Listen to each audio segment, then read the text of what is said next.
Il était une fois, dans une très belle demeure, un vieux meuble en bois, hérité d'une arrière-grand-mère. C'était une armoire très ancienne. Elle était noircie par le temps et décorée de belles feuilles sculptées. Des roses, des tulipes et des têtes de cerf au bois gigantesques ornaient tout le pourtour des portes. Au centre de cette armoire grimaçait un homme aux pieds de bouc. Il portait de petites cornes au front et une très longue barbe. Les enfants de la maison l'avaient toujours appelé le sergent-major général en chef et en second au pied de bouc. Aujourd'hui, bien sûr, plus personne ne porte un tel nom, car il est très difficile à prononcer. Le sergent au pied de bouc avait toujours les yeux fixés sur une table placée sous un miroir, car sur cette table se tenait une ravissante petite bergère en porcelaine. En l'admirant, il se disait « Elle est si charmante, avec sa robe brodée de rose rouge, ses souliers, son chapeau tout doré et sa petite houlette de bergère. » Tout près d'elle se tenait un petit ramoneur en porcelaine lui aussi. Il portait une échelle et était vêtu d'habits aussi noirs que du charbon. Mais il était très propre et très gentil. « Si je suis ramoneur, c'est que le fabricant de porcelaine a voulu faire de moi un ramoneur, » affirmait-il. « S'il en avait décidé autrement, j'aurais pu être un prince. » Il était si mignon avec son visage rose et blanc. Le fabricant s'était sans doute trompé, car un véritable ramoneur aurait dû avoir du noir sur le visage. Comme ils étaient tout le temps ensemble, le ramoneur et la bergère avaient fini par tomber amoureux l'un de l'autre. Ils s'étaient alors fiancés et formaient le couple le plus ravissant de toute la maison. « Nous allons vraiment bien ensemble, nous qui sommes tous deux si jeunes et si fragiles. D'ailleurs, nous avons été fabriqués avec la même porcelaine, » répétait-il souvent. Tout près d'eux se tenait une autre figurine de porcelaine, mais elle était 3 fois plus grande. C'était un vieux Chinois qui ne cessait de hocher la tête. « Je suis ton grand-père et tu me dois obéissance, » disait-il souvent à la petite bergère. Un beau jour, le sergent au pied de bouc lui demanda la petite bergère en mariage. Le vieux Chinois, qui ne savait faire que cela, avait hoché la tête. Puis, il se tourna vers la petite bergère et lui dit « C'est le mari qu'il te faut. Tu devrais être fier de l'épouser, car il fera de toi une sergent-major général en chef et en second au pied de bouc. C'est un homme très riche. Il possède toute l'argenterie de l'armoire, sans compter ce qu'il dissimule dans ses cachettes secrètes. »« Je ne veux pas entrer dans cette armoire toute sombre. J'ai entendu dire que le sergent au pied de bouc y avait déjà enfermé 11 femmes de porcelaine, » lui répondit-elle, en soupirant tristement. « Eh bien, tu seras la 12e, » répliqua-t-il. « Cette nuit, dès que la vieille armoire se mettra à craquer, vous vous marierez, aussi vrai que je suis chinois. » Puis il hocha la tête et s'endormit. Les larmes aux yeux, la petite bergère se tourna vers son bien-aimé, le ramoneur de porcelaine. « Je t'en supplie, petit ramoneur, sauvons-nous loin d'ici. Emmène-moi dans le vaste monde, » soupira la petite bergère.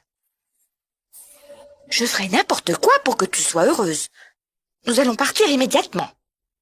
Grâce à mon métier, je pourrai gagner assez d'argent pour te faire vivre, » lui répondit-il pour la consoler.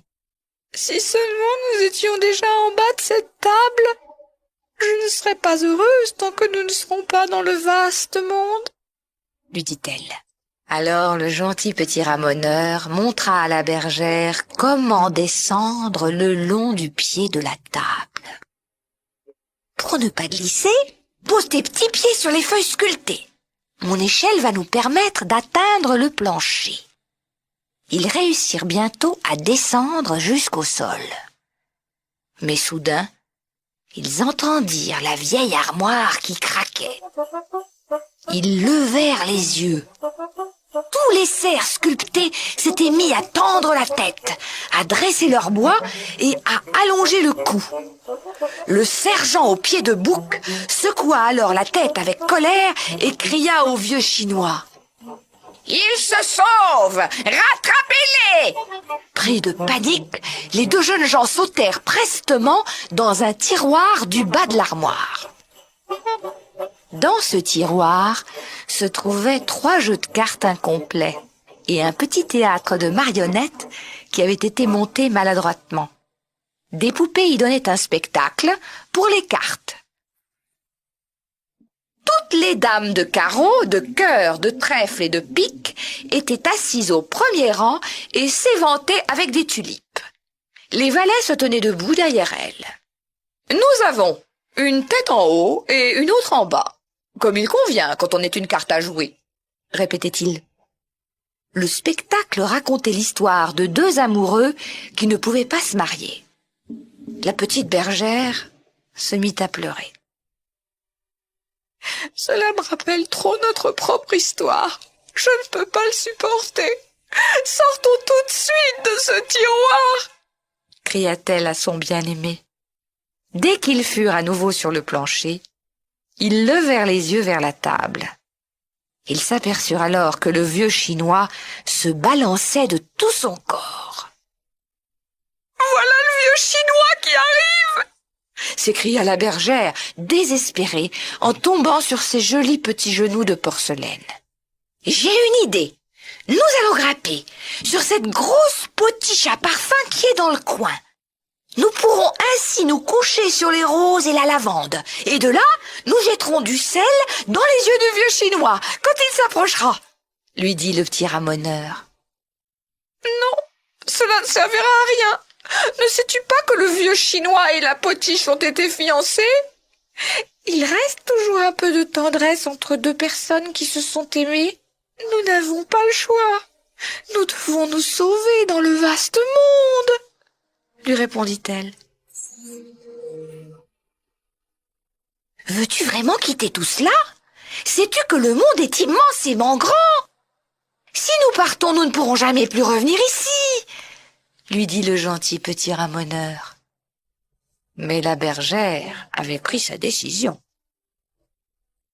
Alors, le ramoneur la regarda droit dans les yeux et lui dit: « Nous devons sortir par la cheminée. Auras-tu le courage de passer avec moi à travers le poêle, le foyer et le tuyau? Si nous réussissons, nous parviendrons alors jusqu'au conduit de la cheminée. Et de là, nous allons monter si haut que personne ne pourra jamais nous rattraper. Tout en haut, tu verras, il y a un énorme trou qui s'ouvre sur le vaste monde. » Le ramoneur entraîna la petite bergère vers la porte du poêle. « Oh, ce qu'il fait noir à l'intérieur !»